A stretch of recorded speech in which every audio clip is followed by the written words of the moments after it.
Good evening and welcome to April 17th, 2023 Common Council of City Connersville. All rise for Pledge of Allegiance led by Councilman Jabin. Pledge allegiance to the flag of the United States of America and to the republic for which it stands, one nation, under God, indivisible, with liberty and justice for all. Mr. McCann. Good evening, and thank you to each of you for allowing me to be here on behalf of our community, on behalf of our church. I want to say thank you to each of you for what you do, for representing our community, and doing your dead level best to make our place great, and we love it. And so thank you. Thank you. Our prayers are for you not only today, but every day. And so thank you for allowing me to lead you in prayer tonight. Thank you, God, for this opportunity to be here. I thank you for each one of these individuals that are behind this desk. I pray that you will encourage them, strengthen them, give them clarity of thought as they do their dead level best to help our community continue to grow and succeed. God, may you just encourage them and bless them for their efforts tonight. And we give you all the praise in Jesus' name. Amen. Amen. Thank you. God bless. Thank you.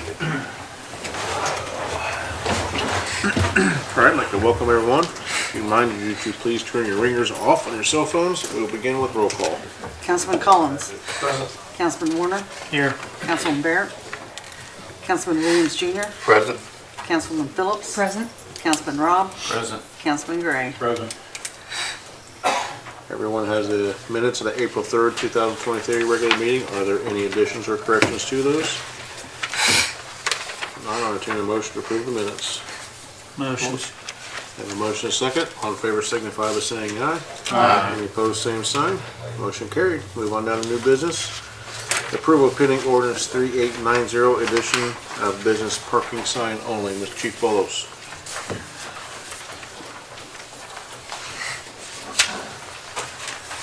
Good evening. Everybody has the letter that I submitted on behalf of the business owner. Are there more? Are there any questions on that or the map? She's requesting that she have parking directly in front on 28th Street. That's the only parking she has.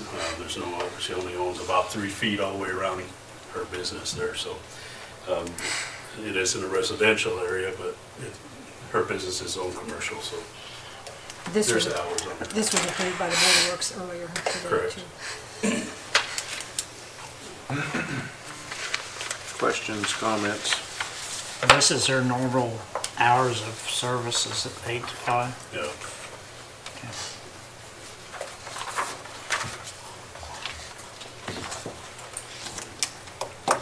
Any other questions? Comments? Now I'll make a motion to pass ordinance 6950. Have a motion and a second. All in favor signify by saying aye. Aye. Any opposed, same sign. Do I have a motion to suspend the rules? Motion. Have a motion and a second. All in favor signify by saying aye. Aye. Any opposed, same sign. I have a motion for a third and final reading. Motion. Second. I have a motion and a second. All in favor signify by saying aye. Aye. Any opposed, same sign. Motion carried. Thank you. Thank you.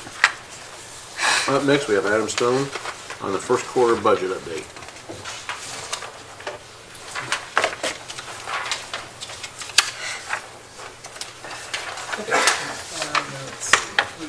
Good evening, it's good to see you all, and hope you had a good weekend. We have a couple different things to cover tonight, and in this PowerPoint touches on a few of them. So what we wanted to do is provide a status update relative to the 2023 budget that was adopted last fall, and provide some high-level takeaways as well as an introductory calendar that we're gearing up for to start in May.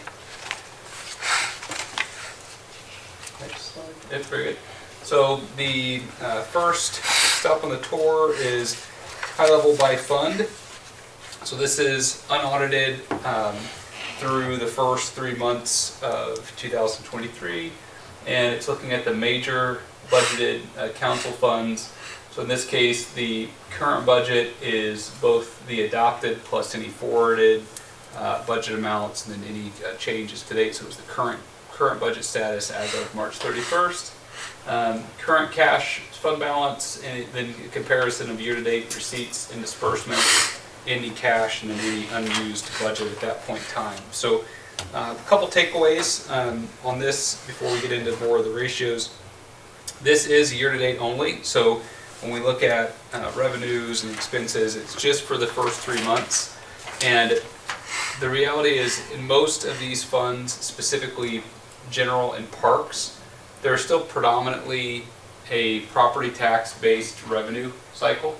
So when we get into March, April, May, those are some of the leanest months that you have, because in those cases, 90 or so more percent of the revenue is in property tax. And those won't be received to those funds until June and December. Okay? So, comparison, we'll go to the next slide, which is on the ratios. So, one of the things that we like to provide is kind of a percentage view of this, because I think it just helps you be able to track it over time, and it's actually how we track it as well. So what we did is we created 4 different columns of information, and these will be consistent points of analysis that we bring to you quarter to quarter, so that you can kind of benchmark and see how these improve and change over time. So I'm going to spend a moment just describing what each of these are. So the operating reserve is ending fund balance as of that point in time, divided by the current budget. The suggested framework there for governmental funds is anywhere between 16 and 50%. That equates to 2 months to 6 months of working capital. Okay. The budget percent used, that's specifically the expenditure budget, and that is relative to that point in time. So if you think about it this way, you have an annual budget, and if we took that annual budget and divided it into 4 quarters, okay, then we would have, on average, spent about 25% of the budget at the end of the first quarter. And what we're doing is we're saying that the general fund in this case spent about 73% of 1 quarter of its budget. Okay? So through the first quarter, if we prorated the budget by quarters, it was 73% of that budget. Okay? Any golfers in the room, sometimes you'll hear me refer to this as budget to par. Par being that period of time throughout the year. So if you're 2 quarters, halfway through the year, the budget par amount would be, we want to make 50% utilization halfway through the year. Okay, it's just a proxy. Some reasons why there's ranges is because property and liability insurance may only be paid once or twice a year. You have debt payments that are only paid once or twice a year. You may have big payouts or capital items that distort that, but over time it tends to even out. So that's the percentages, and then the last column is the same prorated budget relative to, in this case now looking at revenue. So when we look at general fund, the reserve level half year to date is below the 16% range because property taxes haven't been received, and it's the #1 revenue source of that fund. Okay, and the metric, that 53% on the far right, is basically proving that. If you would take its annual revenue and divided it into 4 chunks, if it was smooth like a normal business, then it would have gotten 100% of that quarter revenue. Because the majority of the revenues in property tax had only actually achieved about 53%. So by the time we get into June, July, we should expect that to normalize quite a bit. Next slide, please, John.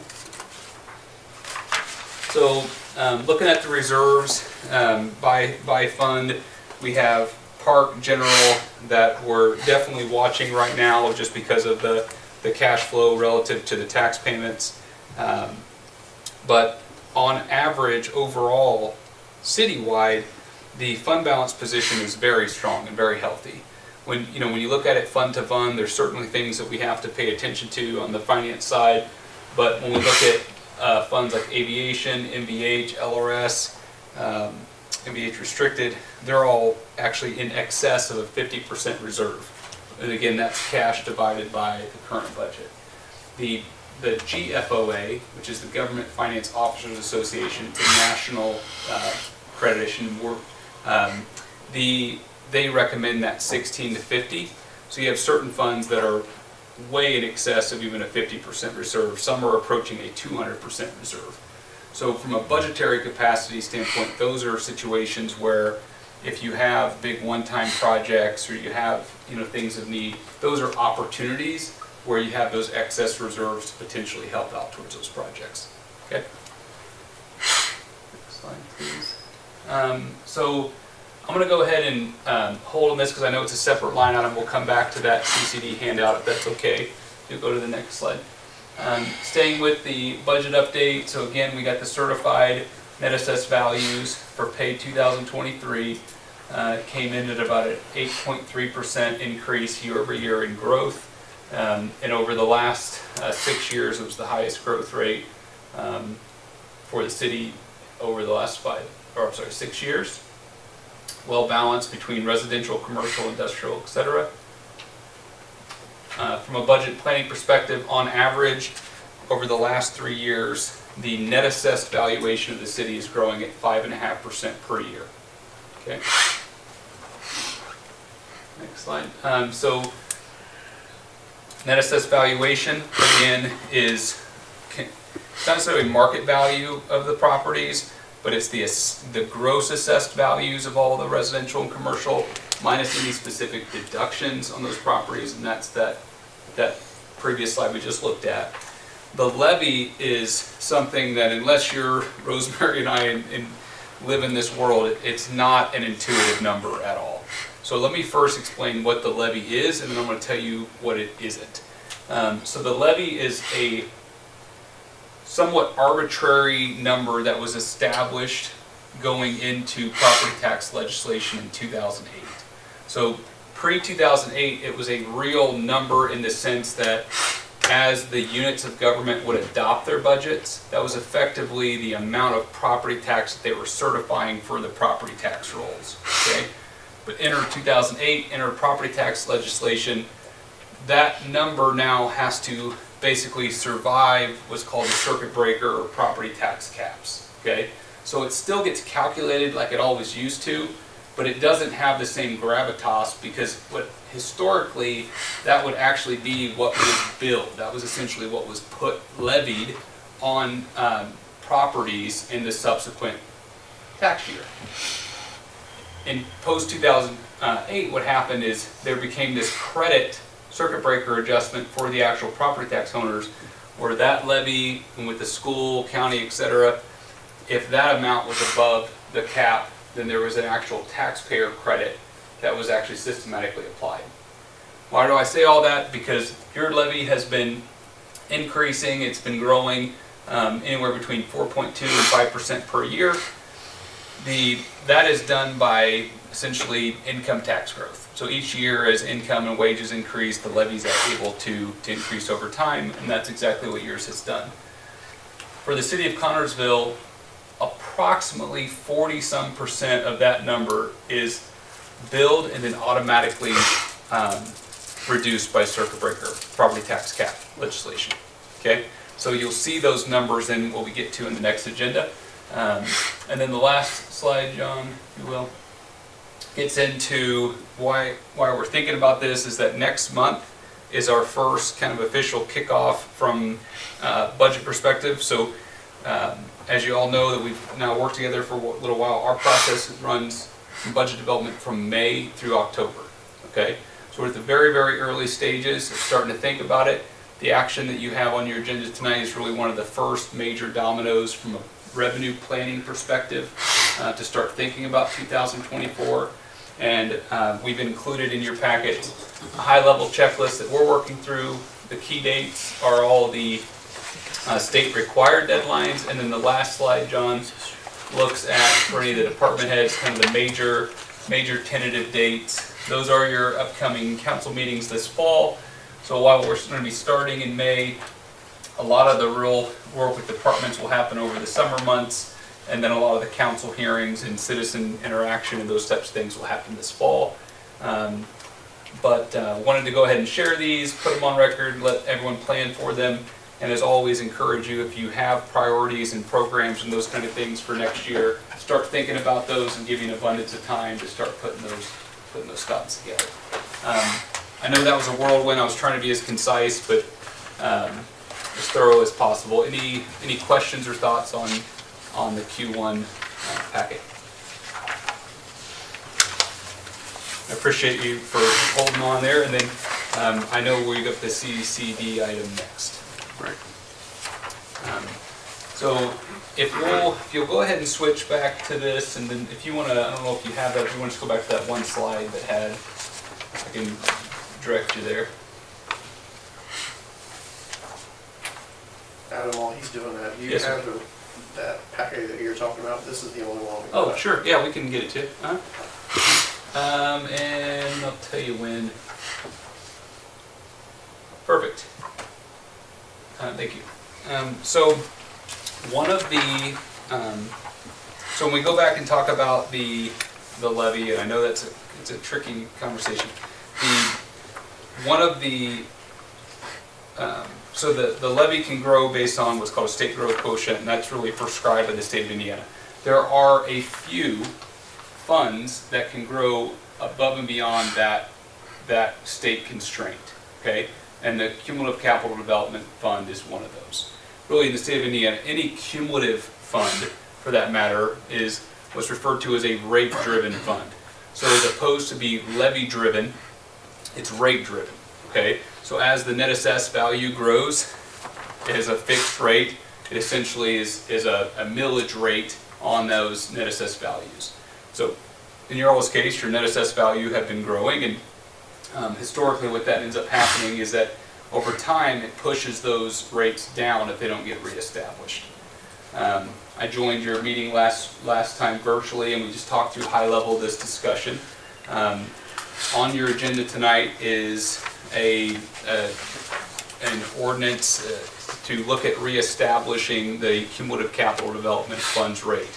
So the City of Connersville has this fund. It's a capital projects fund. It's used this year. I believe it's funding the sidewalks and those types of things. But it actually can be appropriated by council for any lawful purpose. It can pay salaries. It can buy land. It can support public safety. It can support parks. Okay, and it can be different by year. It's one of the nice things about it is it's not necessarily. It can be a capital fund, and the cumulative component of that definition means that it's non-reverting, meaning that it's a separate fund, if you will, that over time can be built up for large capital expenditures of the unit. Okay, so the state of Indiana allows you all to pass that up to a 5% rate. Okay, so in other words, for every $100 in assessed value, you can max that fund out at a nickel. Okay, and right now your current rate is effectively 0.0144. So for every $100 in assessed value, that fund is at almost 1.5 cents per $100, and it can max at the 5. From the budget's perspective, there's a clear reason why we're interested in reestablishing this. It provides additional resources for you all to have from a planning standpoint. Okay, so from our perspective, reestablishing we would highly encourage it. The other thing that I would make mention of is in the past, historically, this rate was subject to trending. I won't bore you with the details on that, but starting in pay 2023, whatever rate is currently at, or whatever rate the council of the unit reestablishes at, it will be constant at that rate going forward. Okay, so if you reestablish at the 5, it doesn't have to come back before council. It just stays at the 5. Essentially, if you yourselves or a future council would have to take action to lower it. If it stays at where it's at, it'll stay where it's at, and you or future council will have to choose to reestablish it. It won't be an automatic process either way going forward. And then what I've put together is just a work paper on it, and it goes through the whole thing. The net, actually from a budgetary standpoint, what it would mean to you all is the bottom amount per year. So happy to take any questions. I know it's a technical subject, but I'm happy to try to give you as much information as possible so you all can make an informed decision. So the decision council needs to make tonight is whether they want to not do anything and reestablish where we currently are, Yep. or establish the 5% rate. Is that correct? That- Am I hearing that's- that correctly? That's right, because essentially, if you decide to stay where you're at, I think there's really no necessary action. I think it just, as we've understood it, and Kurt, if you want to double check me, but as I understand it, the pay 23 rate with no action stays the same. And it would only be if council decided they want to reestablish it any amount higher between that and up to 5, that would take the reestablishment action. And the reason we're bringing it to you now is that this is an annual requirement that has to be submitted to the DLGF as part of an approved ordinance and proper notices before May 31st.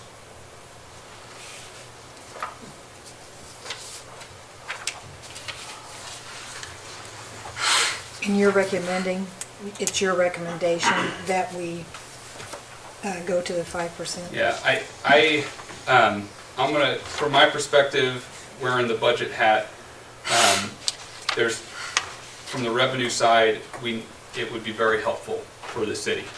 There's not a lot of opportunities in local government in Indiana that I can come close to this, okay? So I would at least encourage you heavily consider it in that respect. I'm not gonna discount what that means for you all, and I'm empathetic towards that very much.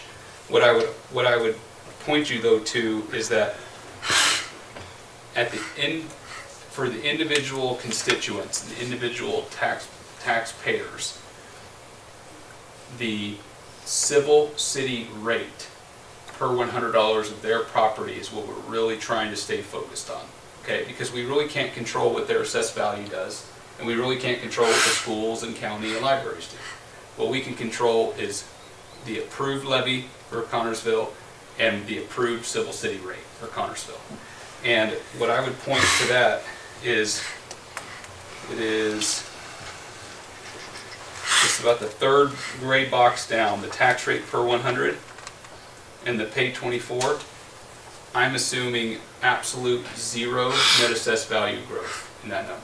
And we just saw in the previous chart, your average trend has been 5.5. So if you come anywhere between 4% NAV growth for next year or higher, that rate could actually be lower, okay? So if we take your current 3-year trend and project it on a reestablishment, the civil city rate would be what it is now, or possibly slightly less. I know that's a long-winded answer. Short answer is yes. From a budget perspective, it would be helpful. That's what we pay you for, is Yeah. your advice. I know, You're much I more, just- you're much more, I much know, more my wife well-versed. always tells me, you know, simple question, simple response, but that's just not how my brain works. I want to make sure you all understand the full boundaries of these things, because unfortunately, it's not always cut and dry. You know what I mean? There's different hats, and I get the benefit of only having to wear one hat. You know, it's like, from the budget perspective, as you all sat through the fall meetings, Right. it was tough.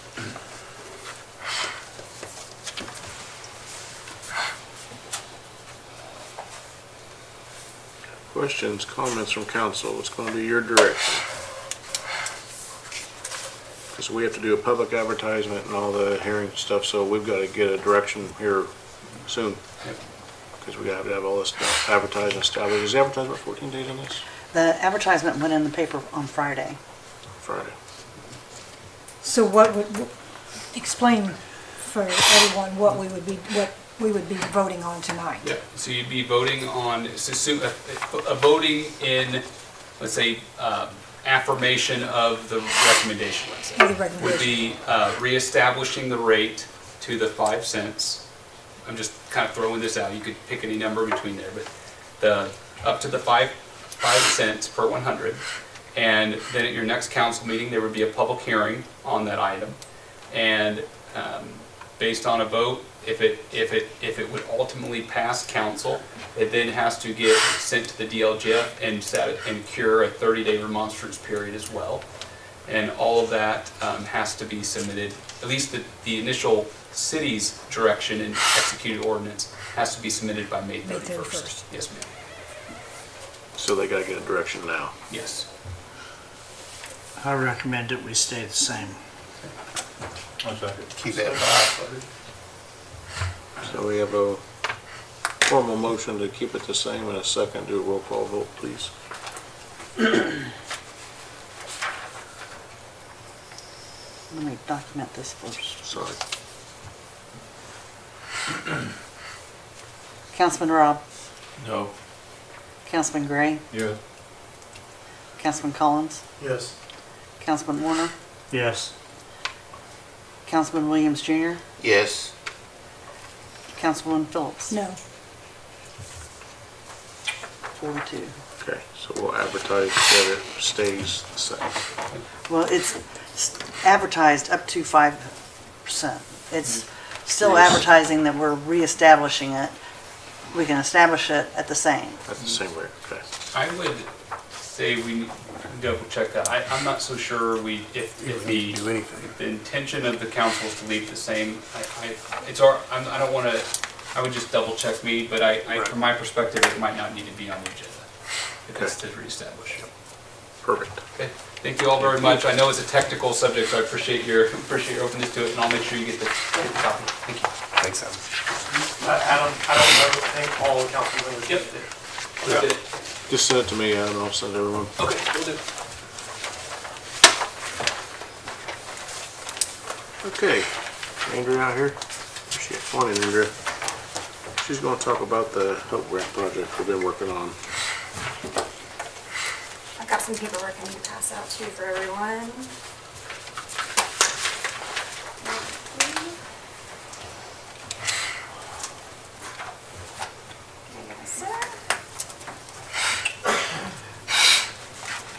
Kind of a big packet. Thank you.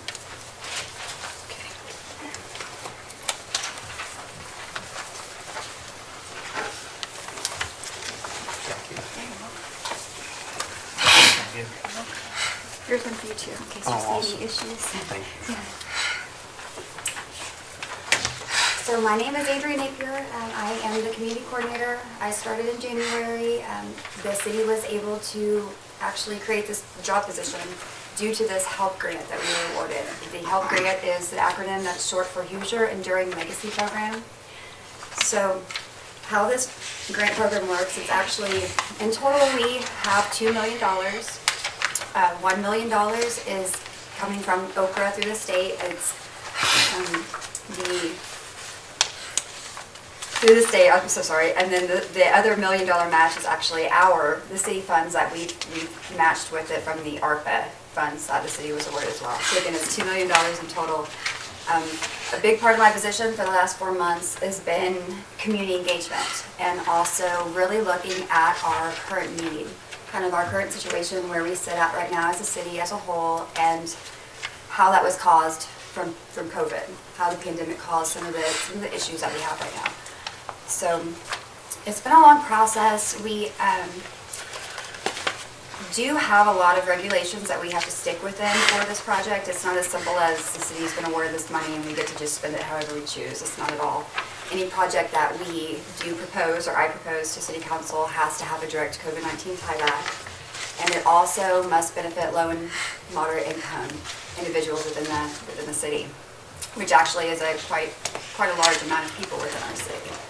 So we've gone through this entire process. I had the open survey that went through for about a month. I got about 361 responses in total from that. As you can see, I think it's near the last page, there's a list of all of the actual specific identified projects that I saw from the survey. Surprisingly enough, the last question that was open-ended that gave you those results, about a third of the individuals actually filled in that box and actually gave an example of what project they wanted to see. The rest of them just let it be. But so I've gotten to a point now with this process where we really identified 3 specific areas that we would like to target with these projects.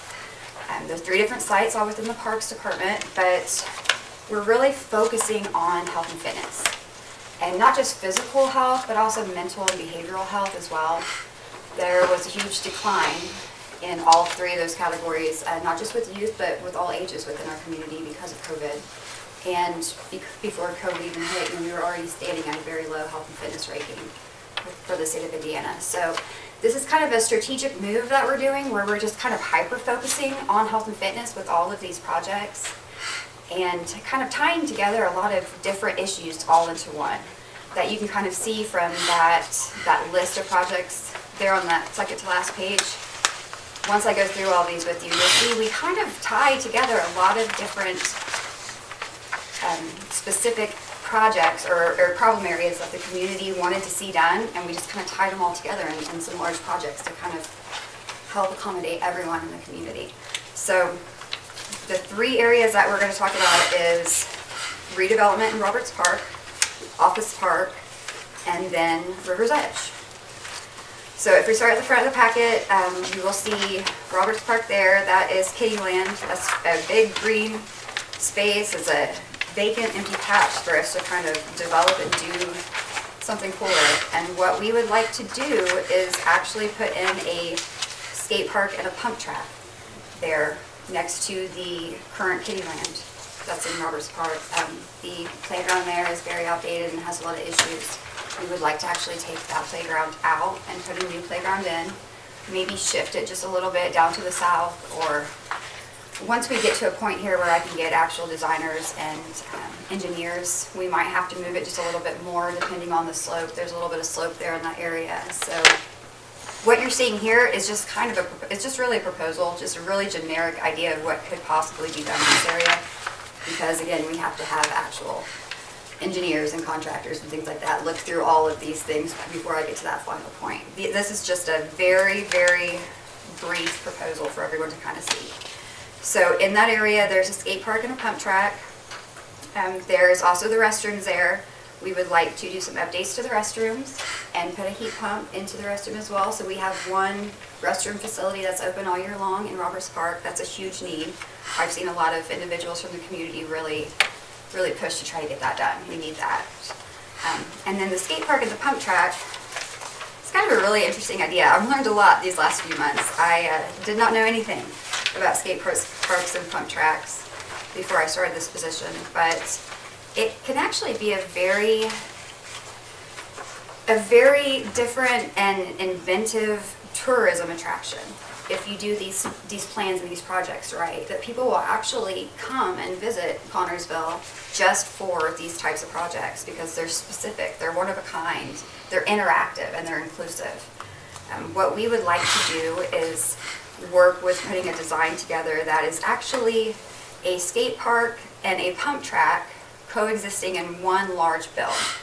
And it's a little bit different than what any other city has done to this point that I have found. A lot of cities start with like a small skate park, and if it does good and it grows, then they go back and they put the pump track in later. Well, actually, if we'd had a strategy where we go in and we do this pump track and the skate park together at one, we have the potential to save a lot of money because they're doing it all together. You know, you can you have to remove dirt for certain areas, and you can use that dirt to build up other areas, and then you already have your design. You know, you're cutting your design cost in half. You're cutting your construction job in half because the gentlemen are already there, the machinery is already there. You know, you're saving a lot of time and a lot of money actually doing it this way. Generally, what I have found so far is, out of these pictures, the very last one, the skate parks are usually concrete, and then the pump tracks are usually asphalt. The asphalt is cheaper, but it doesn't last very long compared to concrete. And the asphalt isn't all inclusive of all wheel types. So what we're trying to create here is, there's really not a term for it that I can find, and I've talked to several different actual skate park engineers and builders. We're trying to create this idea of an all-wheels course, or an all-wheels park, where you can use skateboard, bicycles, roller skates, the motorized razors, any of that. You can just flow throughout this entire build however you want. And that is very original. It's very unique, and it is something that people would travel here for and come and visit and spend a few days and bring their kids, bring their family, and would actually have a positive economic impact on the community if we did this right. And we used a little creativity with it. So if you see on the next page, what we would also like to do just in that northeast corner of Andrea, where, have John change the, oh, Not sure where you're going, so. bike trails. So, just adjacent to where we would like to put the skate park and the pump track, we would also like to open up the gates, the high gates there, and open up the woods to the community and make it a free, multi-level skilled mountain bike course. It's something that would be also another huge attraction, huge attraction. There are these things called legacy trails, and legacy trails, there is a large amount of individuals within the nation that travel across the country just to go on these legacy trails. And it's not just any type of tourist, it's actually very high qualified, high educated, between 30 to 50-year-old individuals that travel in 3 to 4 people in their group, and they come to spend money. They really do. They actually drive just to do these trails. Bloomington is one of the, as we found, is one of the biggest in the nation as far as legacy trails. So there are already a lot of individuals coming to the state of Indiana to ride those trails. So having this attraction just 2 hours away could also be a huge economic boost for us. But even more importantly, it's free access to nature for our community. Before I took this position, I worked in the environmental field for a long time, and I've done a lot of education, and I personally always loved the environmental field because it always was kind of this common interest that everyone had. You know, we all have our differences, we all have things we like, we don't like, but here in Connersville, it's like when you talk about nature and you talk about the environment, we all kind of agree. You know, we all want to spend time out in nature. It's good for your health, it's good for your mind, it's good for your soul, you know. And there's a lot of individuals in our community that doesn't have land or property or places that they can go out and spend in nature.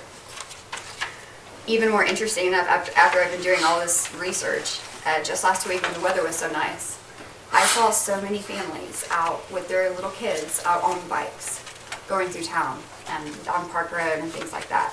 So many. I mean, it really hit me, it really hit me last week to see the families like that. Like, our community is already wanting to do that, so let's give them better access to it, you know.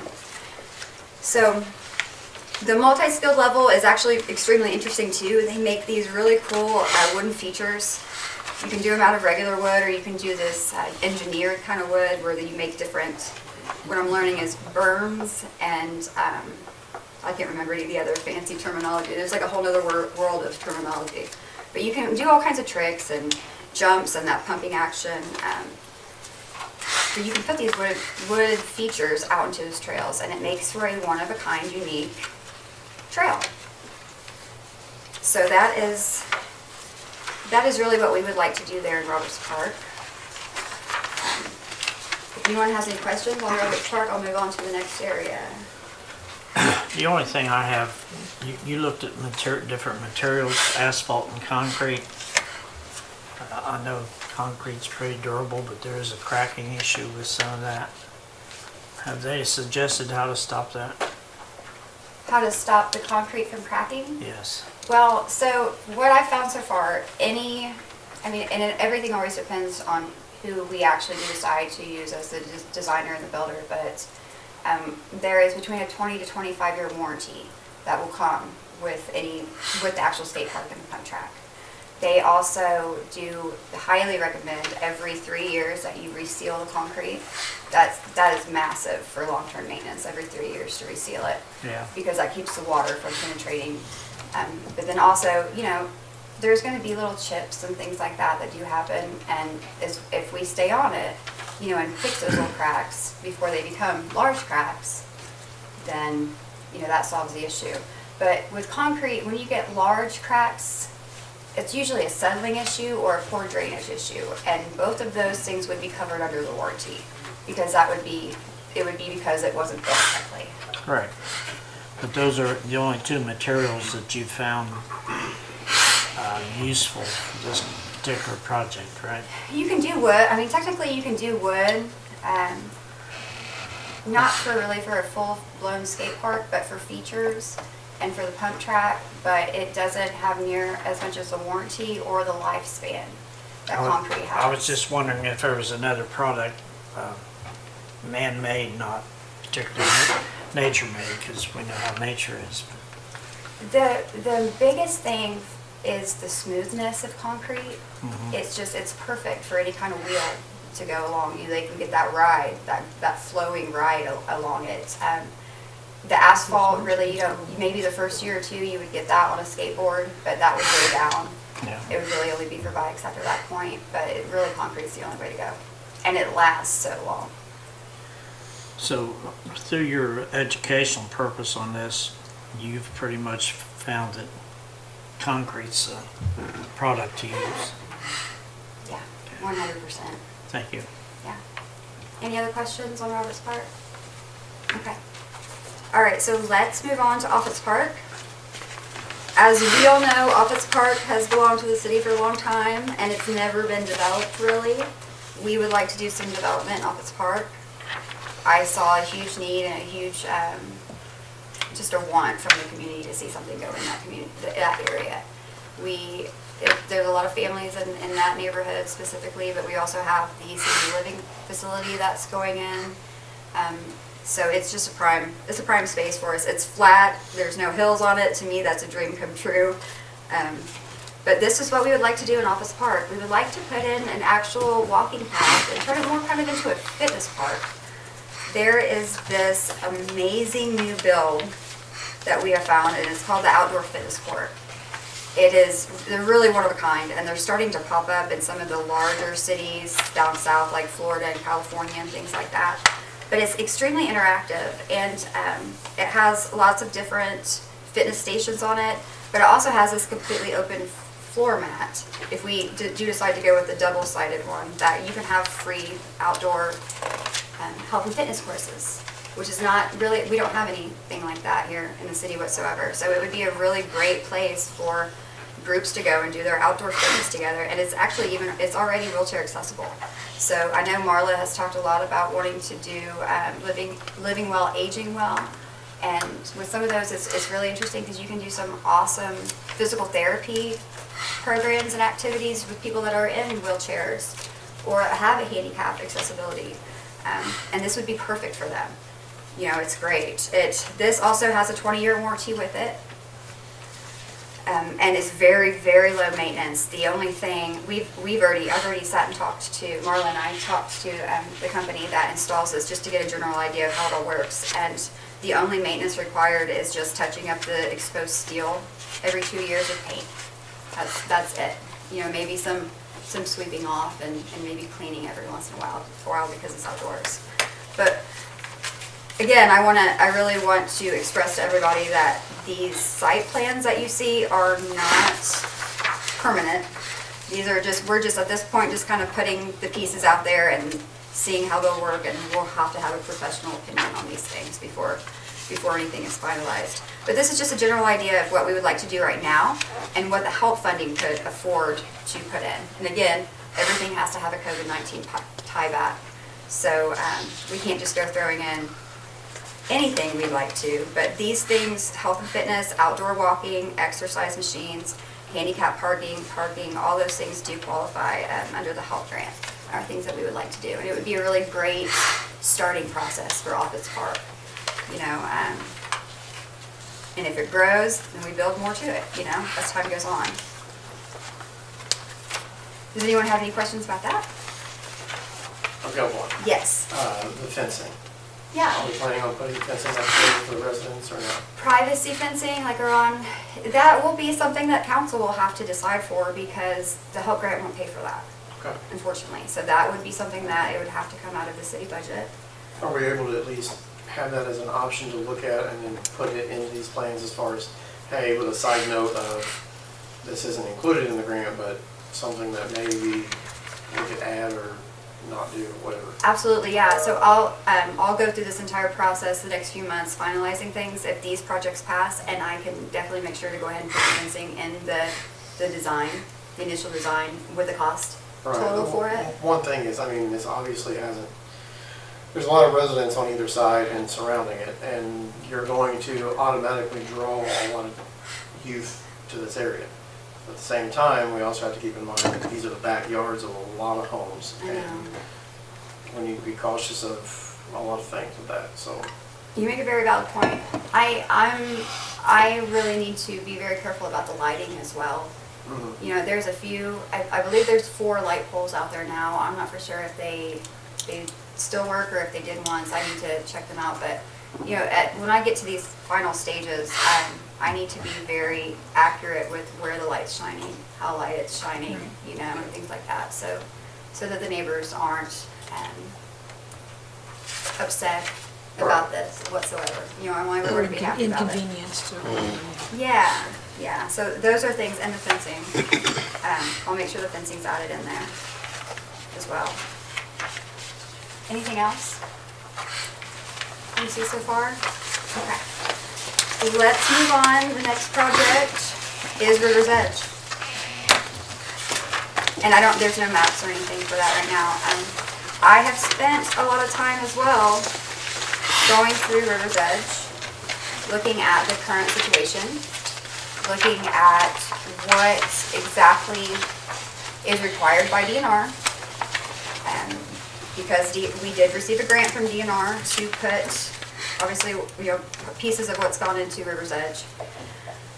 The funding that we received was federal funding. It was the Land and Water Conservation Fund, and it was actually through the federal government, but they channeled it through DNR, and DNR facilitated the funding for the federal government.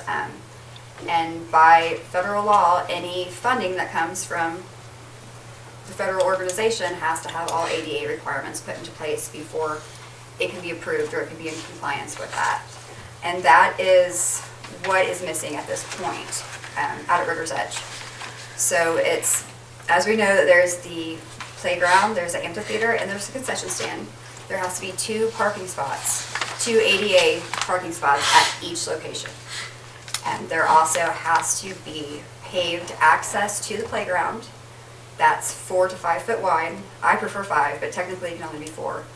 And then there also has to be a paved, it's essentially a walking path, but it has to be a paved 4 foot wide path that goes completely all around the playground itself, because in their eyes, it's making the entire playground wheelchair accessible. So there have been a few different designs in the past as to what's going to go where. I've worked with Marla quite a bit. I've worked with Marla quite a bit about moving forward from this point and how we're going to move forward and what phases we want to do that and what the plans are. The biggest thing we kind of really had to decide was where the ball fields were going to go and how they were going to kind of fit. We haven't had a final decision yet. I actually present to the park board next week, and I need to get their thoughts and their opinions before I bring those final decisions to City Council. But we would like to run with the idea, hopefully, of doing 4 minor league fields and 2 flag football fields that could also be used as soccer. And that will leave enough space for a major league field one day if the Parks Department decided to do so. There just isn't a need for the parks to have a major league field right now, and it would cut some of the initial costs down if we could break it down in those phases and not do that field. But again, I won't have, I've got Prince Alexander is actually drawing up a final plan for me. And they're not charging us for that, which is, I think, is amazing.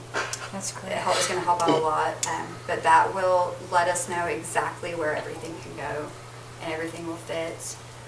But it is possible. That's the biggest thing.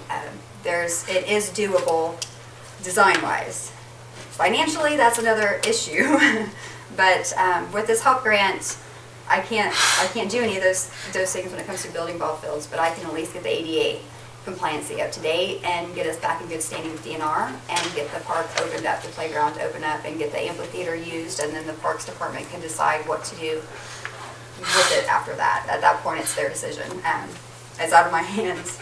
So if you see, if you go down to the actual estimates, this, I want to stress this again big time, that these are not firm figures. I have to obviously get costs. I have to get bids out, I have to, really get contractor amounts. But we're hoping that these things that we need to finish, to do these projects actually fit kind of close into this budget. And as time moves on this summer, as I get a month or two into this, we'll know a lot more what we can and can't do, how big we can go, or how much we need to scale back at this point. But that tells you quite a bit in there, and then the very last page of that just tells you the basic maintenance costs for the skate park and the pump track, the bike trails, and the fitness courts. What the Parks Department would have to be prepared to be financially responsible for every year after we put these parks in.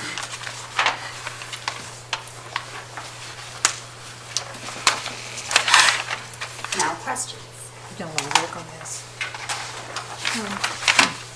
So everything listed on this page for River's Edge is everything ADA that we have issues with. What would the cost be associated with this? I can't exactly tell you that. To me, the biggest thing is grading, getting the whole site leveled. That is not something that You're talking about just the grant, right? For the grant? Right, so related to the DNR grant, so we can get more grant money. All these ADA issues are right here, right? Yeah, yes. Right, so including grading and everything up to this point to get this accomplished, what would that grand total be? I have not done prices on the, all of the materials we need for the restrooms. I haven't sat down and priced anything out yet. I kind of wanted to see where everyone landed with City Council before I put one look into it. Probably $100,000. I'm just gonna, very, very rough estimate. That depends on if we do asphalt, if we do concrete. Yeah, we also need the one thing about this that will not be covered under the whole grant, I just want to prepare everyone now, is the septic tank, the septic storage tank. That will need to be put in for the restrooms to be opened. And because of the slope out there, the septic tank will have to go about 200 to 300 feet away from the actual building. So there will be a sewer line that needs to be put in as well. When I get to this point, I'll have a total, and I will be asking City Council to hopefully pay for that out of the general fund, because that is the one thing that the health grant will not pay for. But so with that said, Jabin, I think $100 would be the limit. $100? I mean, $100,000. I'm so sorry. Done. So $100,000 roughly, let's say even $100,000 to $200,000 to get the ADA that gets everything graded, ADA. Not grading. No, grading Not is grading. completely separate. That's a big. So would the grading have to be included to get some of this done? No, it actually doesn't. It doesn't. I'm just like that where anything I've ever learned is the very first thing you ever do is grade a site. You get a level. We don't have to do that at all, and it really wouldn't interfere with anything that we're doing, because the parking spots are, 2 adjacent handicap parking spots are 26 inches by 8 plus 8 plus 16 is 25, 26 by 25. Really is the only asphalted spot that you need for 2 handicap parking spaces. I'm a little bit critical about these things. I would think it would be nice to have a paved path from the bathrooms to the playground for wheelchair accessibility, but DNR does not require that. It can be that fine dusty topping, which would be a lot cheaper that way as well. So. Yeah, but back up a second, because I'm going to talk about the grading. Okay. Because that's why Prince Alexander's doing the design, so we can get a topo. Once I get a topo map, I can tell you, okay, we might have to build this parking up 2 feet, just making it up. So we don't want to put it in without topos being done of the total design, then have to tear it back out to raise it 2 feet. So once it gets designed, we can look at the topo map, and that'll tell us exactly if we need to elevate it, if we need to do or cut or fill or whatever. So yeah, that's part of the process. So we had to figure out, first of all, what can we spend money on, what can we not spend money on, because it's not an easy thing to figure out. We've got that figured out. Now we got we got Prince Alexander working on the design, and then I get a topo map from that, and they'll say, you know what, if we put the parking here, we need to take some dirt over here and fill it, so there will be a cost to that if we do that. But you don't wanna put it in, and then however many years later, cut the dirt out, then have to tear it out, fill it back in, so all that'll be done once we see the total design and the topo map. So depending on how some of this plays out, and I know this is all rough, but I would rather see us get back on track with a few things, such as the ADA compliance that we've already, not necessarily we as this particular council, but we've already invested so much on a larger scale. Why don't we go ahead and try to get this back to square one, back on track so we can proceed with those grants, and then trim back some other places where we can still get the grants, but we don't have to do it right now with brand new construction. And we can already work on projects that we've already got going that are literally stalled.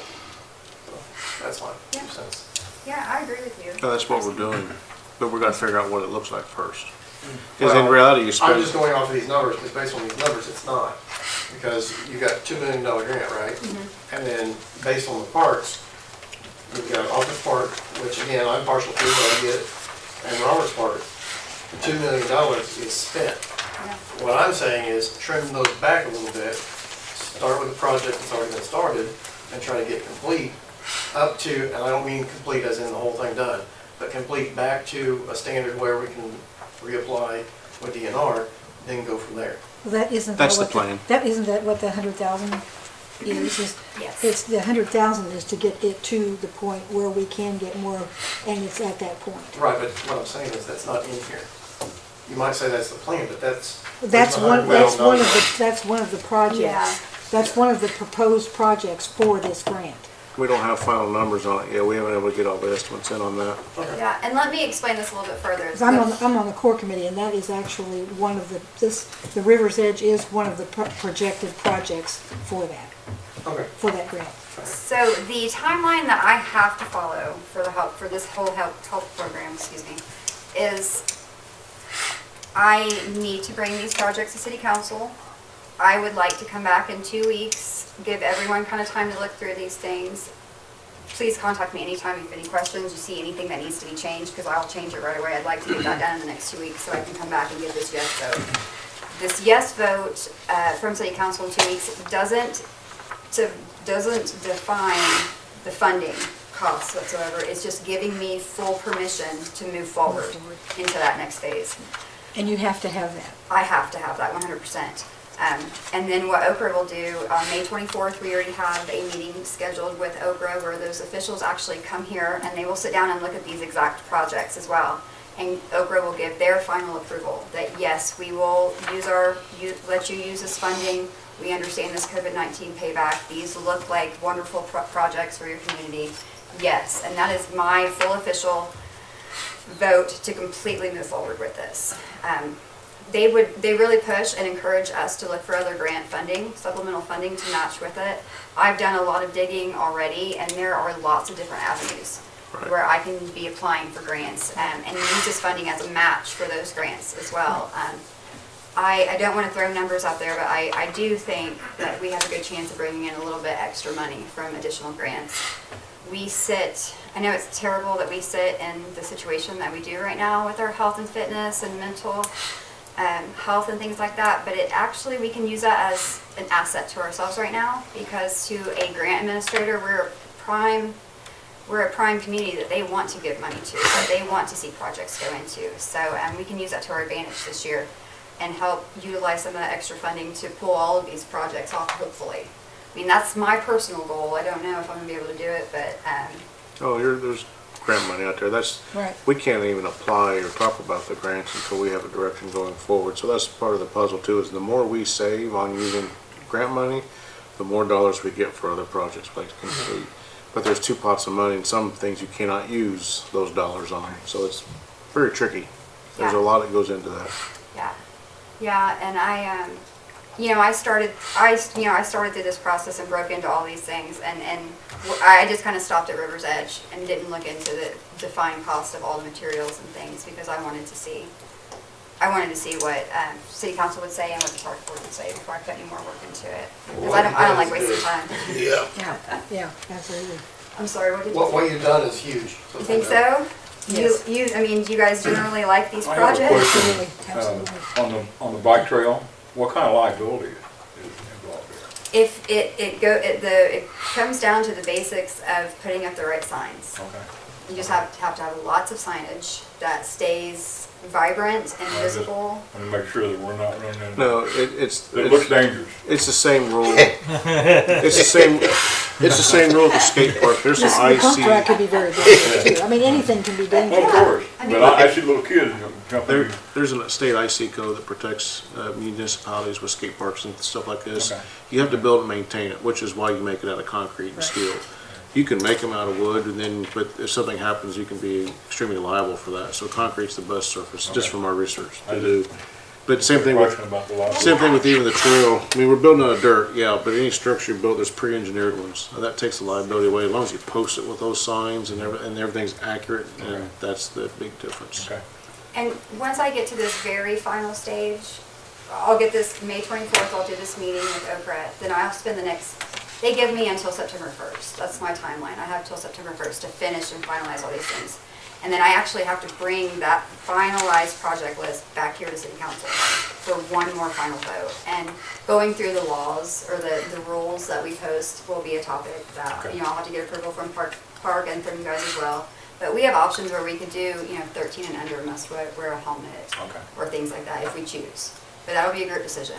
It's not something that I'm thinking I'm just gonna decide on my own, So in 2 weeks is you move forward with plans to develop these That's where we vote. That's where you vote. without a commitment to funds to a specific project. Correct. Correct, There's yeah. no actual commitment at this vote in 2 weeks. It's just a vote to focus on these projects, not throw in anything new, and just let me finalize these. It's just like anybody else coming and asking permission to file for a grant or to do the grant. Well, because in reality, Oakland can come back and say, no, we don't like that piece Yeah. of it, and we gotta kick it out and do something different, Yeah. so. Yeah, and we That's have, always possible. there's a possibility on the lighting might not be covered somehow. We'll have to get really, we'll have to really work with OGRA. I don't know if they're gonna pay for the light poles and the security poles to go in. Just for council to know that that's a possibility at this. I might put in this project and then I might bring an amount to council to see if they would help fund for the security lighting as well.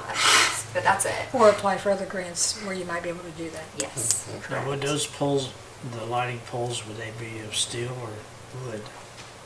That would be for council to decide, really. I can bring the options for both. There's obviously a big cost difference, but And you're saying 4 poles? there's 4 poles there now at Office Park. I mean, are you gonna utilize four lighting systems for each corner? Is that the idea or what?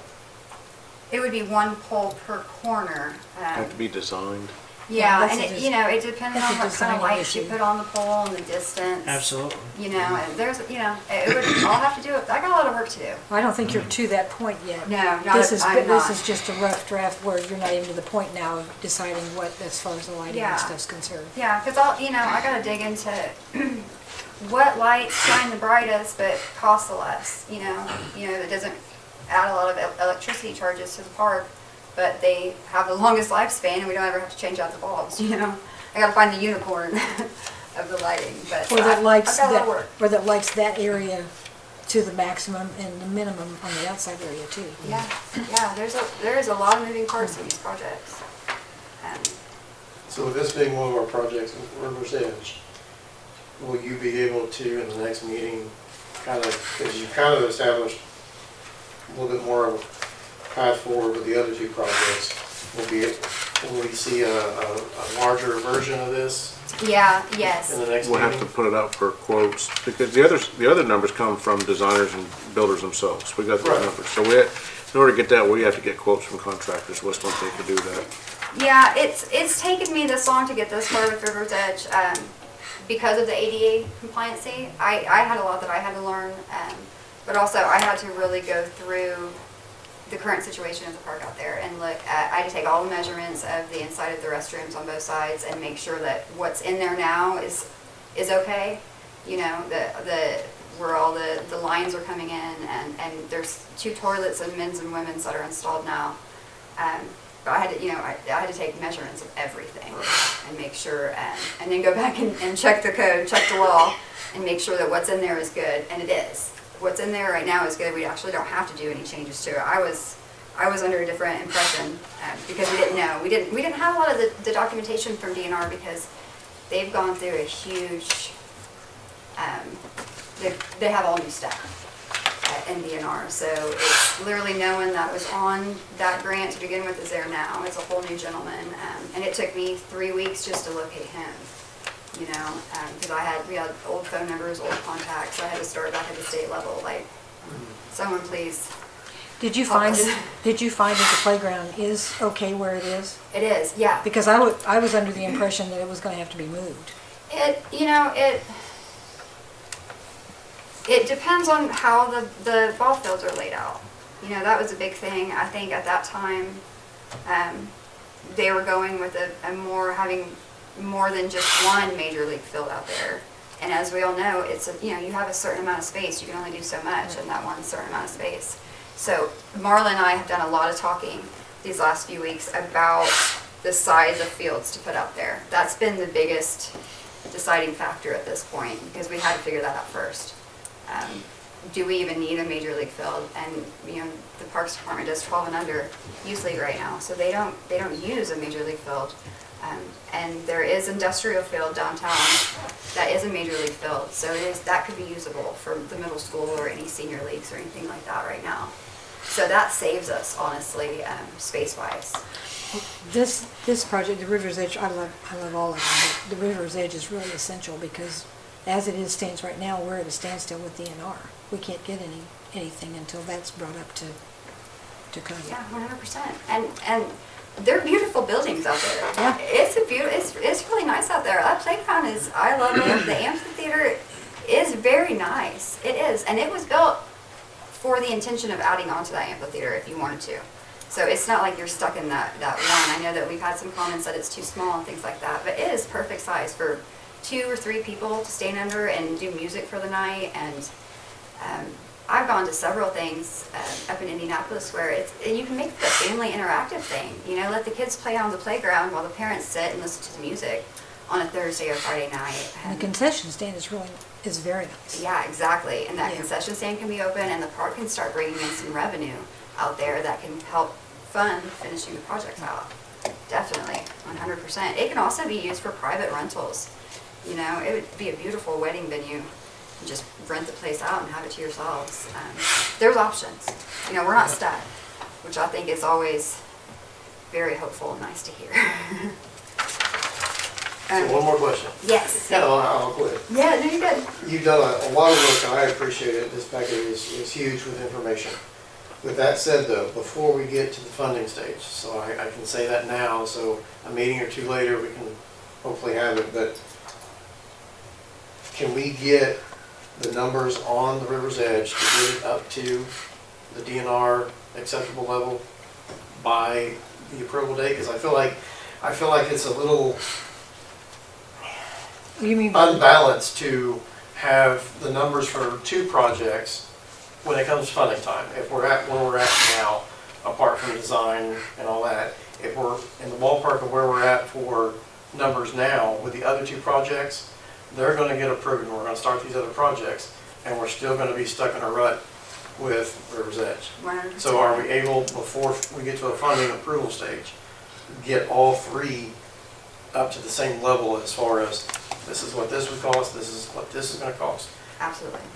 Thank you. Absolutely. Appreciate it. As long as we know going into that the grading will not be included. That will be, I don't think I technically can get a quote right now where I stand. I'm at this really weird point, you guys, where I'm like light years ahead of the schedule than the other cohorts are with the help. And I'm at this standstill as of like this week. I'm at this standstill spot because I've gone so quickly with it that if I go out and I start getting contractor bids or start applying for grants, Okra can come, when they come here on May 24th, they could technically look at these and say, well, we're not going to fund this now because it was a pre-existing project. Yeah. You're moving too You have to fast be on really it. careful. Like how can you apply for grant funding before we've securely approved these projects? Which I do not like standing still. Now, why we're not on final, applying for I don't like it. on the final before, I mean, is that, and this may be what you're concerned about. When we have the 3 projects and you have everything that you can by so that if you're presenting this on May 24th, we would have to have it, let's see, the 2nd is the first meeting, so it would be the 16th, I think, would be the second meeting. You would have to have approval, is that right, 14? Yeah, I think that's right. You would have to have approval to proceed, but it wouldn't necessarily be carved in stone. Because it's subject to Okra approval, it's subject to all these other things, it's not the final approval. Am I correct with that? Correct, 100%. It is just final approval for me to continue finishing. And we still have to come up with these the out. funding. He's worried about whether we're gonna have the funding. Right. That's what he's, For River's Edge. River's Edge is what he's after, so I mean. Jabin, Well, I'm not talking about the grand, I'm not talking about the grand thing. Yeah. But what constantly comes up is dirt. So how do we get to a point where we can say, okay, we've moved past dirt, and we can at least say, yes, we're gonna have to wait on the ADA because we have to get this done. Is it gonna play a factor or not? When can we get to that There's- point without constantly going back to that? I don't know that we can wait on the ADA, because we're, with the ADA, without the ADA and getting Well, it it's up not to what the was just point. said though. well, I know what he's talking about now. He's Okay. talking about the dirt for the fields, because it was estimated about how much did I tell you, remember? There's over $2 million worth of dirt movement that's gotta take place out there, because the topo's 9 foot, I believe it's 9 foot, just off my memory. So in order to put your ball fields out there, you gotta move over $2 million worth of dirt. Okay.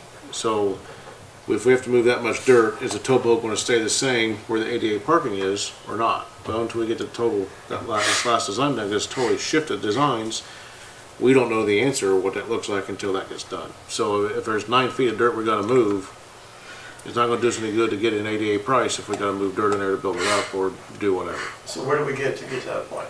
Without getting a number of how much the dirt's gonna cost, are we gonna have to move this dirt or not? Can we get to that point? That's what they're working on right now. Okay. Yeah, Prince Alexander's working on that right now. They're going, you have to move dirt. There's no question about that, because your topos are way out of whack. Right, but then is that dirt going to affect the ADA and all that money when we get to the approval stage for the money? Well, Or are you gonna come up and say, oh, no, we still gotta move dirt on May 24th? And then the other 2 projects move forward, this one's still stuck?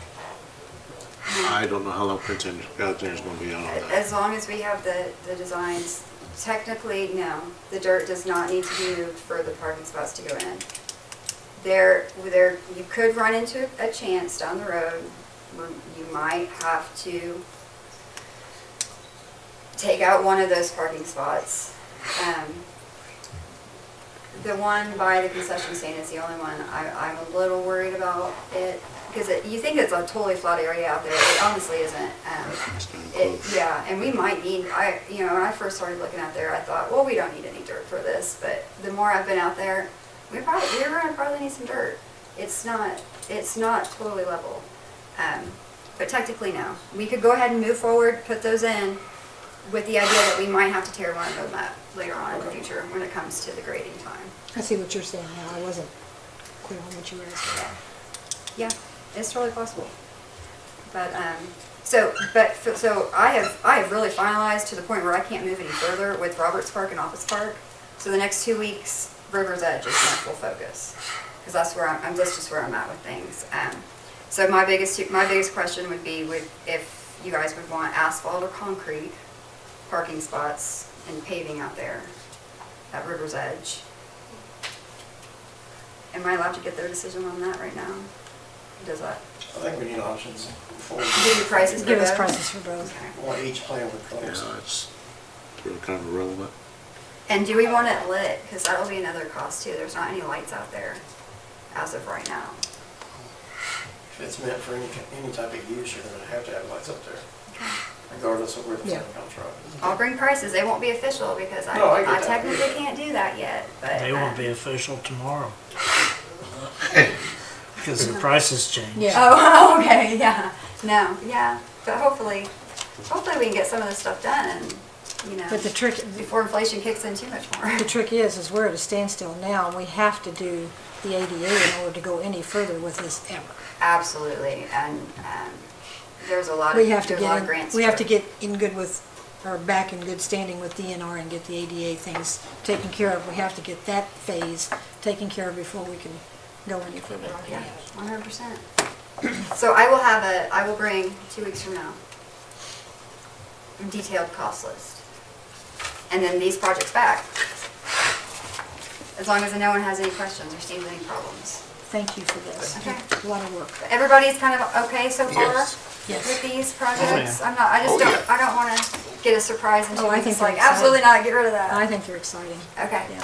awesome. Well, great. I know that the HELP grant was, what was it, HELP, what was the acronym? Hoosier Enduring Legacy Program. Yeah, they're asking for legacy programs, and that's what these are. Absolutely, yeah. All And of them are. And it's, if you tie all these 3 projects together, it really benefits the entire community. It gives something to everyone of all ages, of all sides of the community too. You've And got the stuff surrounding going on area. north and And the down surrounding south. And, yeah. All right, if you guys have any questions or concerns, please contact me anytime. I'd love to hear other opinions of stuff, okay? Thank you so much. Thank you very much. All right, moving down to item E, approval of resolution 2023-34 through 37 reimbursements. Roseanne. Resolution 2023-34 is a resolution to reimburse $114.50 into police other contractual. Resolution 2023-35 is a resolution to reimburse $150 into DOT vehicle repair. Resolution 2023-36 is a resolution to reimburse $29.99 into park telephone. Resolution 2023-37 is a resolution to reimburse $279.98 into police telephone. Any questions or a motion to approve resolutions 2023-34-37? Motion. Second. Have a motion and a second. All in favor signify by saying aye. Aye. Any opposed, same sign. Motion carried. Approve pending ordinance 3892, amendment of fund numbers. Rosemary. When we went to, from the 3-digit fund numbers to the 4-digit fund numbers, these 4 was not listed on that resolution. I just need to, it's just a bookkeeping ordinance.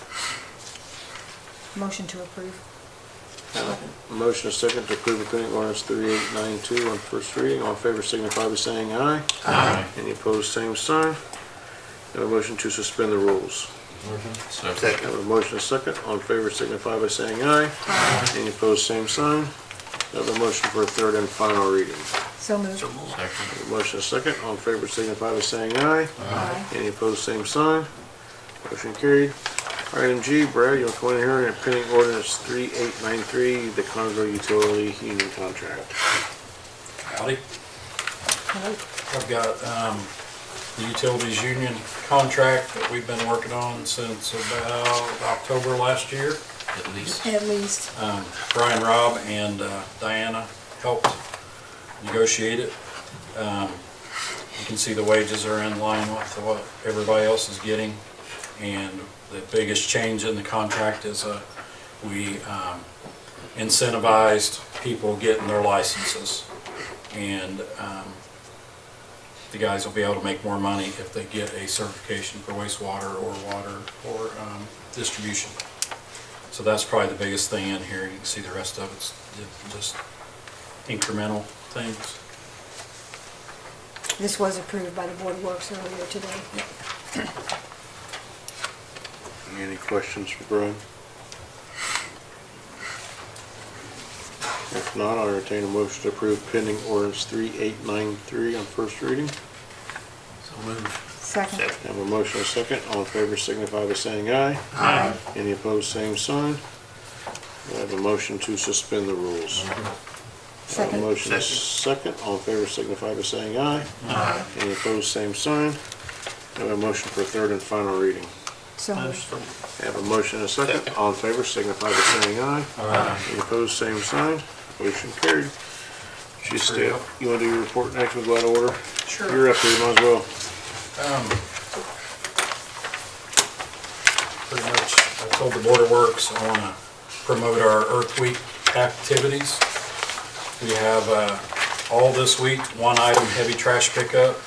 So if you have an item, call 825-1421 and they'll get you scheduled and come out and pick up a heavy trash item. You could, if you have 2 items, they pick one up today and another one later in the week, or just call them up and they'll work through that with you. And then Shred Day down at Franklin County Bank. They're going to have Shred Day from 8 to 11 or until their trailer fills up. And last year it filled up a little bit before 11, so you might want to get there early. They had a big line. In our e-waste, we're going to be over at the street department with some volunteers, and we're going to be accepting all computers and televisions, monitors, and all that. You have to pay $20 if you bring a television or a computer monitor. All the other stuff on that list we've been floating around is free. That includes microwaves, those kind of things. We'll be there from 8 until noon on Earth Day, Saturday, April 22nd. Let's see, what else did I want to tell you? One thing that, I'm going to be brief because I know it's been a long meeting. One thing I wanted to say again, I talked about this morning. Frontier's doing a lot of work around Connersville, and I just kind of want to get the word out. If anybody sees any problems with things that they're doing on your property or want to ask questions about it, give me a holler. For the most part, it's all above ground work, but there are a few jobs where they're boring into the ground. And we've had a couple small issues and one larger issue that we've had to resolve with them. So if something doesn't look right to you, feel free to call and let us know, and we can check into it or, advocate with the company on their behalf. So just kind of want to put that out there because they're working all over Connersville, and they're going to have 2 and 3 crews going this summer all over the place, working at various times, and just kind of want to get it out there who that is. So, did anybody have any questions about any of the reports? Mike doing the duties. I think, Mike, you still out there? Yeah. Wake up. Brad, I'm still here. have you started mowing yet? Yep. Yeah, they're out mowing this week. We've been just getting started. Did you have a specific question about an area, or? Up behind Plaza Lanes, is that ours or the parks? There's some of that up there that we mow, yeah. Around the parking lot, back in that area. Up to the building? It's our designated area. Yeah. I'm not well versed on it. I'd have to check into it, but I know some of that up there is ours to mow. I didn't know if the park did it or you did it. I think, Because that's a walking path up there is the reason why. I think the city mows around that lot. yeah, I think the street department mows that part over around the bowling alley part. Where they park the cars And to walk on the probably the path? park mows on the other side of the Yeah. street up around the trail. Okay. Just some of it being neglected so far. I'll get with you later. Thank you. Good evening. Good evening. Should have got my March monthly report. I laid our March's numbers on your desk. Like I've said in the past, we're having a little problems getting that turned in on time, but we're getting close. Getting close with our new software. So overtime is $6,126. 2,000 of that was scheduled. Spent a little bit of overtime this past month due to some of the storms, caused some havoc to our distribution lines, sewer and stormwater lines. They got called in, help people out. Attached is your water and sewer plant monthly report. Miscellaneous, Brad, Roger Newcomb, which is the operator at the water plant, and myself attended the Indiana Water Alliance Conference on March 14th and 15th. Our 9th Street water plant is up and running. We updated the electric and the power, new motor for the pump, new drainage for the building, and also updated the chlorination line. So that building should be up and ready to go. Wastewater plant, a lot of things are happening down there. We have 3 digesters. 2 of them has been offline for a few months now. They're online now, and the third one is now getting emptied and cleaned, so we can repair that. It has some aeration problems, so we're excited to get all three of our digesters up and going here, hopefully in a few months. Per our permit, we have to start phosphorus removal May 1st, which was planned to go into our new Headworks building. Of course, that's not going to happen.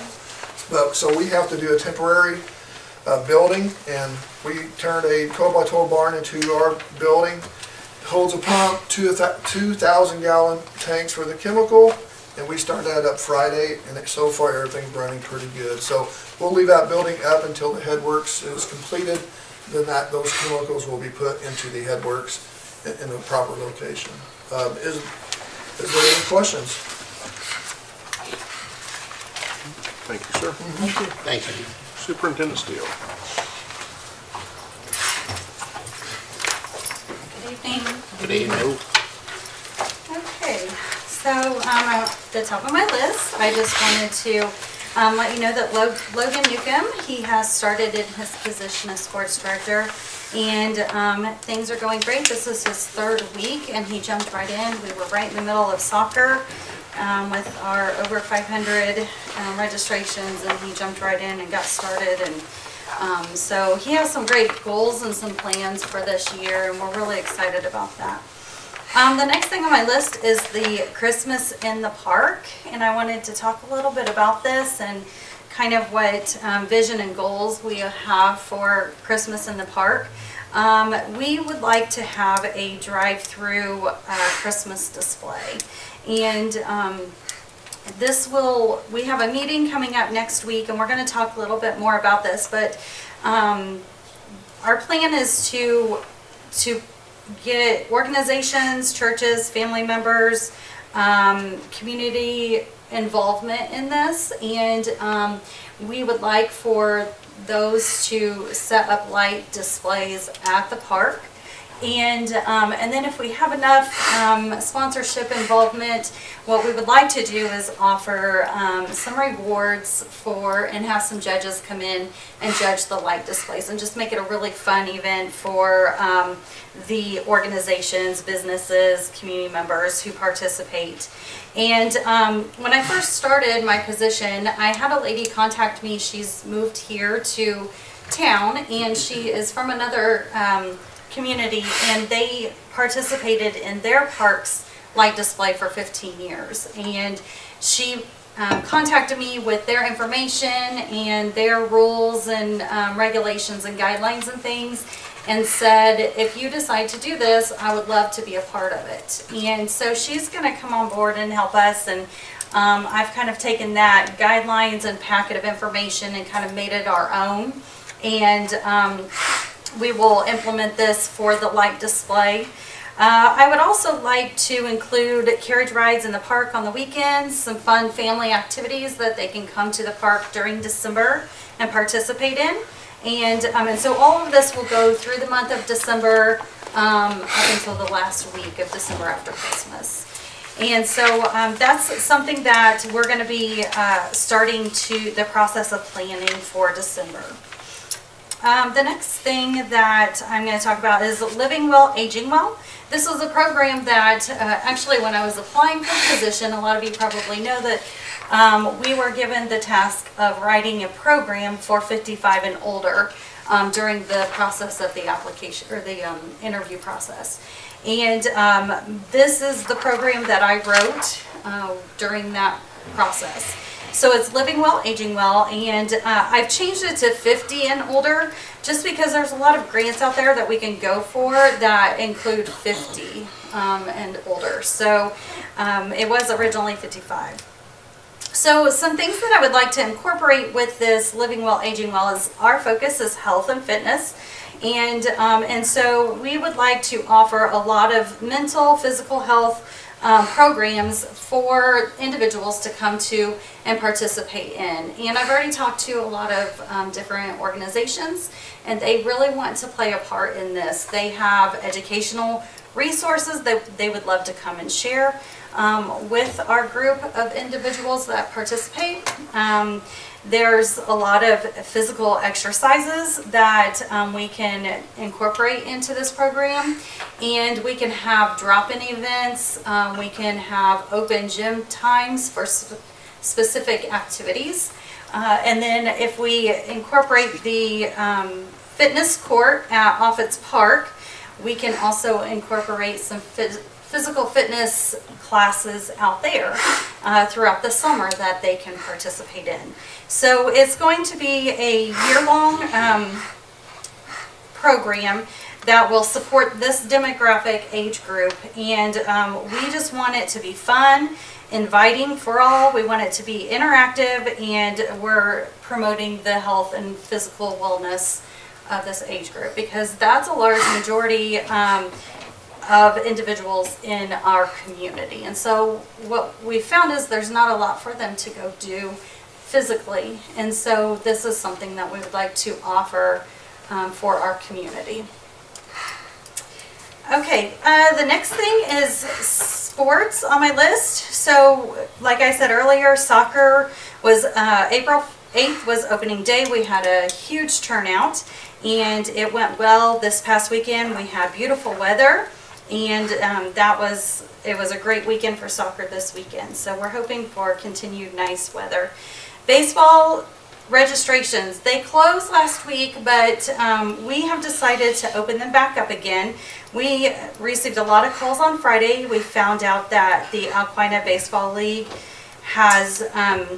is not going to be a league this summer.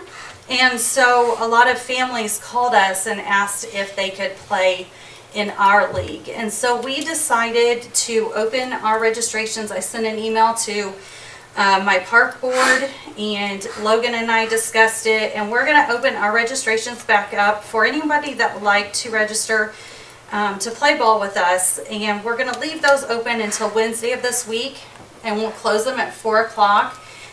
We have notified a lot of people. We put it on Facebook and let them know, and we need to get it closed by 4 o'clock on Wednesday because we have drafts, and then that leaves us right under 2 weeks before opening day.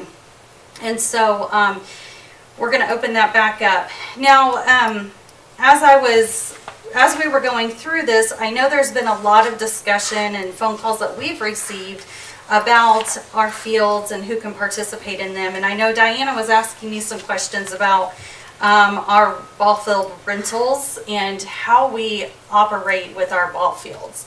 So I would just like to explain that really quickly, that our fields are much like our playground equipment and anything else. It's available for anyone to use. You guys could go to Industrial Park or the ball fields down at Babe Ruth, and you could go throw with your grandkids or your kids and play a little ball, or get a group together and go play.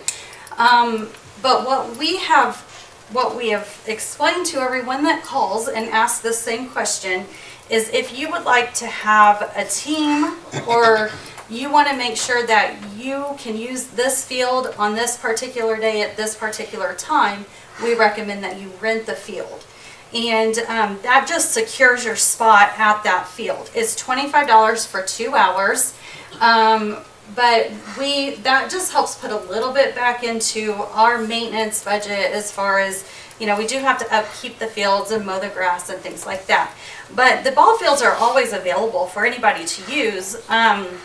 It's just, if you want to secure your spot and you want to make sure that no one else is going to be using it during that particular time that another team wants to come and use it, we recommend that you reserve your spot by renting it for $25 for 2 hours. And it's really just to make sure that that you can use that field. Now, if somebody is out there playing on the field and there are no rentals for that time frame, we recommend that you respect them and let them continue to play and everything on the field if they're already there. But to secure the spot, we recommend that you rent the field. So just to kind of clear that up and let everyone know what our policy is. Thank you, Mara. Yeah, you're welcome. Let's see. Community participation, I just had a couple things. The Healthy Fayette County, I attended their meeting. And then April 6th, we had our Brownies and Bunnies event in the park. We partnered with Department of Child Services and Firefly Agency, along with many other agencies in town. And we put on this event to promote Child Abuse Prevention Awareness Month. And it's something that they've always done in the past. The last couple of years, they've done a drive-through event where they just fill goodie bags and they hand that to the kids through the car. And they were really looking for a way to bring that into a facility where they could be more interactive with the kids instead of just a drive-through. And so we were able to partner with them and open up the Miller Building, and it was a wonderful event. We had just shy of 500 people show up for the event. The Easter Bunny was there, Channel 3 was there, John and Justin were taking pictures for us, and we even had Big Bird show up. And I kind of chuckled because we had some kids say, "Who's the bird?" And so unfortunately they didn't know who Big Bird was. But so it was a very interactive event with all of the community members that participated. There was all kinds of crafts and face paintings. We had a brownie walk. I'm trying to think of everybody. Food Council was there and they cooked food, and then everybody got to go home with a recipe and all the ingredients to go make that meal. And so that was a big hit as well. So that event was great. We already have started talking about next year, so it was great. Upcoming events, we have opening day for baseball is May 6th, and I brought this to Board of Works as a request for road closure, so I'll just explain how we're going to do the parade this year.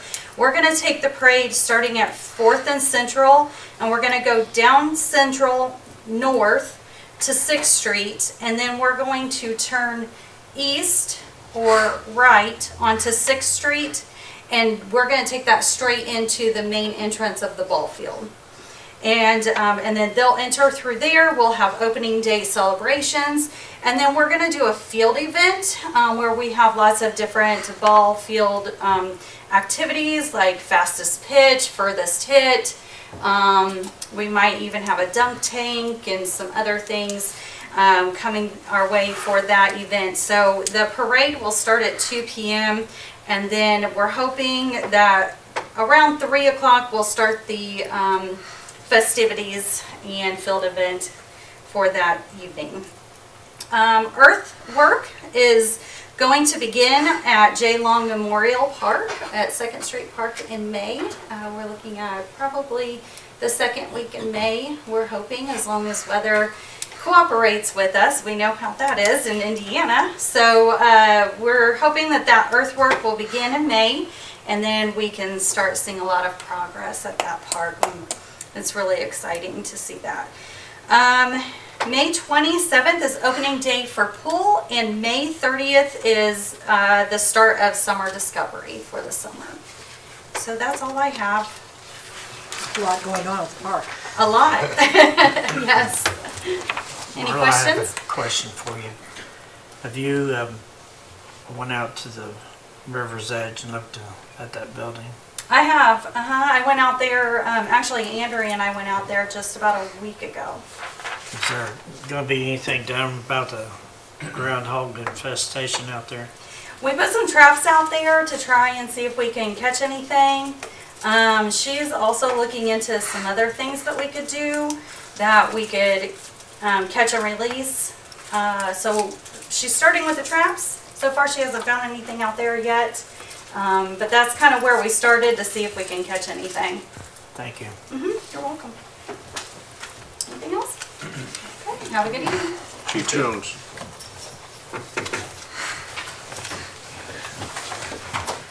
Good evening, everyone. Good evening. My monthly report's probably going to be a little less exciting than everyone else's tonight. All right, for the month of March, Connersville Fire Department, we'll start off with overtime. The month of March did have 3 pays, so if you look at the total overtime of $4,155.39 over 3 pays, we're doing pretty good, about average for overtime. $2,986.31 of that was FLSA. Moving down to fuel usage, we used 415 gallons of fuel for the month for a total of $1,690.73. And following that, you'll see the total incidents for the month of March. We had a total of 155. 117 of those were EMS runs, 28 were fire runs, and 10 of those were auto accidents. Moving on to training hours. For March, we had a total of 49.5 total instructed hours of training. 42 of those were fire-related training, and 7.5 of those were EMS-related training. Following that, you'll see that we did have 26 inspections for the month. A few of those were re-inspections. And then we had a total of 18 hours of fire investigations for that month. Not a whole lot going on. You'll see below that I did list that we are supposed to receive our training container. It should be shipped sometime this week. That was the container that I got the grant from the state last year. So we're excited to get that, and we're going to place that behind Station 1 for right now and use it a bunch, but we're excited to have that. If anybody paid attention to the Board of Works meeting earlier, and I did get another phone call today since the Board of Works, I'm sure everyone saw the Richmond fire last week. I did have several texts, several phone calls. We had an incident probably three years or so ago. There was a facility in town that we probably could have had a similar outcome if we hadn't went in and taken care of it. It was a process. They had a lot of the same type of material in the building, and we did get on them, and they did get that removed. So that was a good thing. I did, after the Board of Works meeting today, I got a phone call from someone in town that said that he had several phone calls, people asking him that said, no, the material's still in the building. It was outside and they moved it back in, and I said, no, it's completely empty now. So Yeah, it took us a year to get through the process. And that's one of the reasons that we get out and do the inspections. We run across things that, we're not aware of. And even speaking with the building owner, they apparently weren't aware of how much material was in the building at the time, so. Yeah, we got IDEM involved. I burned Jeff's phone up on that one. It was a big incident. It was a process. I even called the mayor and said, I've got a major problem here, and, I need to, speak to a lot of people and get this fixed. And like I said, it took probably 10 months to get, and that stuff don't just, get up and leave. You're talking about a 600,000 square foot building that was probably 3/4 full of plastic, so. It's bad. So, but that's why we get out and try to go through these buildings and make sure they're safe for everybody, so. That's all I have. Any questions? Thank you, sir. All right. Thank you. Thank you, Thanks, Scott. Chief Bolos.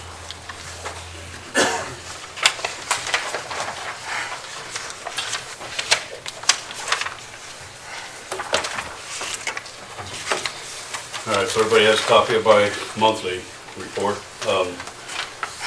Start off with overtime. It's a little higher than I would like, so I think a tribute to that was I have a guy, Ilea, for all month, and then our third K-9 officer was at K-9 school last month, and throw spring break in there, and it threw a hitch in my overtime budget. Gallons of fuel, we used 2,183 gallons of fuel. Any questions on those totals? All right, so our incidents, we had 33 accidents. 7 of those were personal injury accidents. We had 19 of them were property damage, and 7 were hit and runs. Also, we're staying pretty consistent with our traffic stops, drug interdiction. Those guys are doing a fantastic job out there, taking a lot of drugs and paraphernalia off the street by traffic stops. We had 351 of those. Our total incidents for the month of March is 1,153. Any questions on those totals? Move on to training. For the month of March, we had a total of 374 hours of training. 94 of those were department training. 160 of those was ILEA training. And 120 of those hours was my K-9 officer at K-9 school. Our K-9 division, their training last month, Lieutenant Kevin Perry had 20 hours of training. Patrolman Watson, 24 hours of K-9 training. And their training consists of getting together with surrounding agencies, and whoever has K-9s, they all get together and train. And this past month they trained here in Connersville. So just to keep everybody up to date, I asked last month for promoting another detective. And we have, after going through our process, we have named Officer Moorfield, Ryan Moorfield, as our detective. He will start May 1st. Also, we had supervisor promotion as captain, and Officer Ryan Sherwood is assigned a second shift as their captain. We're also still in the hiring process, but we're on their background checks and whatnot right now, so no definite picks yet. So, any questions? All right, thank you. Thank you. Thank you. John, you're up.